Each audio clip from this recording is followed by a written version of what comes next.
तो चलिए आगे देखते हैं।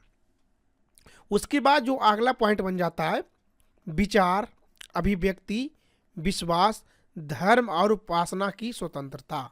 ठीक है, तो यहाँ क्या कर रहा है, भारतीय संविधान के अनुच्छेद आर्टिकल कितना ही किसके अंतर्गत है, आर्टिकल 19 याद रखिएगा, वेरी वेरी इंपॉर्टेंट। किसके अंतर्गत, 19, आर्टिकल 19 के अंतर्गत है।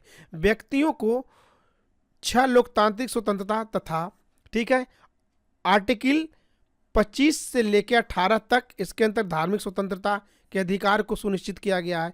जब ये सब हम फंडामेंटल राइट पढ़ाएंगे तो इसको विस्तार से पढ़ेंगे।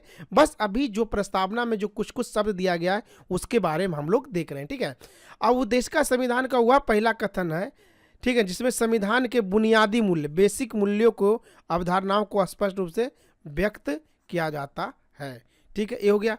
उसके बाद क्या है, प्रतिष्ठा एवं अवसर की समता। प्रतिष्ठा एवं अवसर की समता, क्या समाज के सभी वर्गों को, जितने भी हैं वर्गों, ठीक है ना, समान प्रतिष्ठा एवं समान अधिकार। अब देखिए ये जो हो गया प्रतिष्ठा एवं अवसर की समता हो गया दोस्तों, ये कहीं ना कहीं लोक कल्याणकारी राज्य की बात करेगा। लोक कल्याणकारी मतलब क्या हो गया, सबका विकास और सभी वर्गों का विकास, सभी वर्गों का विकास, इस तरह बातों को बात करेगा। ठीक है ना, क्या गया है। अब इसमें एक केस आया था, एक बात आया था, कौन सा, रघुराम दास राव के मामले में न्यायालय द्वारा कुछ प्रस्ताव रखा गया था। क्या, यह शक्ति स्रोत में नहीं है। ठीक है, विधानमंडल द्वारा इसे परिवर्तित नहीं किया जा सकता है। ठीक है ना, यह दो अर्थों वाली उपबंधों को समझाने में सहायक है। कौन सा, प्रतिष्ठा एवं अवसर की समता। ओके, उसके बाद क्या, संविधान का भाग होने पर विवाद, कौन कौन सा भाग का विवाद हुआ है उसको देखेंगे। बेरुवारी संघ है, क्या हुआ था 1960 में। गोलकनाथ मामला क्या हुआ था 1967 में। इस बात की पुष्टि गई प्रस्तावना जो संविधान का भाग नहीं है। ठीक है, उसके बाद केशवानंद भारती बाद आया, जो सर्वोच्च न्यायालय ने अपने पहले निर्णय में निरस्त कर दिया, स्पष्ट कहा कि संविधान प्रस्तावना का अभिन्न अंग है। क्या है, अभिन्न अंग, जो मूल ढांचों को छोड़कर संशोधित किया जा सकता है। यहाँ क्या किया गया था, बेसिक स्ट्रक्चर की बात की गई थी। समझाना जो सब कुछ किया जा सकता है, बस बेसिक स्ट्रक्चर की बात को बचाते हुए। ठीक है, उसके बाद हम लोग देखते हैं अब जो प्रस्तावना से संबंधित कुछ महत्वपूर्ण बिंदु है जो कहीं ना कहीं आपको एग्जामिनेशन हॉल में देखने को मिलता है, उसको हम लोग देखने का प्रयास करते हैं। तो पहला के मुंशी द्वारा बताया गया था कि वो देश जो हमारे प्रभु संपन्न लोकतांत्रिक गणराज्य को जन्म कुंडली कहा था। क्या कहा था, जन्म कुंडली कहा था। किसको, प्रस्तावना किनके द्वारा कहा गया था, के मुंशी जी द्वारा। उसके बाद कहा प्रस्तावना संविधान का क्या है, आत्मा है। क्या इसको प्रस्तावना क्या गया, संविधान को आत्मा कहा गया था। ठीक है, उसके बाद क्या है, बी आर अम्बेडकर सर द्वारा क्या कहा गया था कि संवैधानिक उपचारों के अधिकार को संविधान को आत्मा और हृदय कहा था। क्या कहा था, आत्मा और हृदय कहा था अम्बेडकर साहब के द्वारा।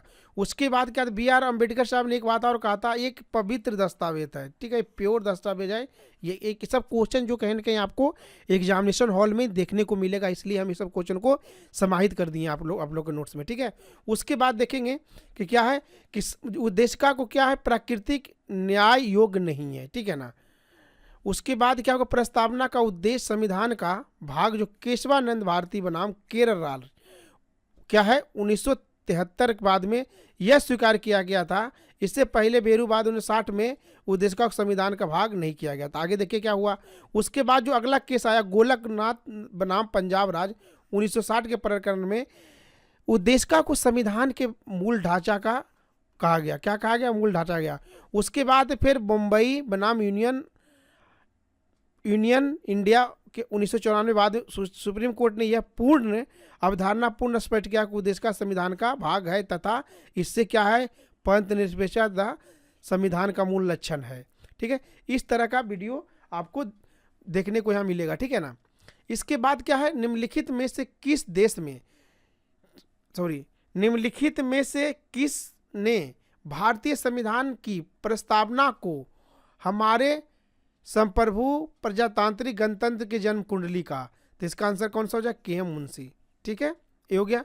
उसके बाद क्या कहा, संविधान एक पवित्र दस्तावेज है, किसने कहा था, अंबेडकर, महात्मा गांधी, दीनदयाल उपाध्याय, मोहम्मद जिन्ना।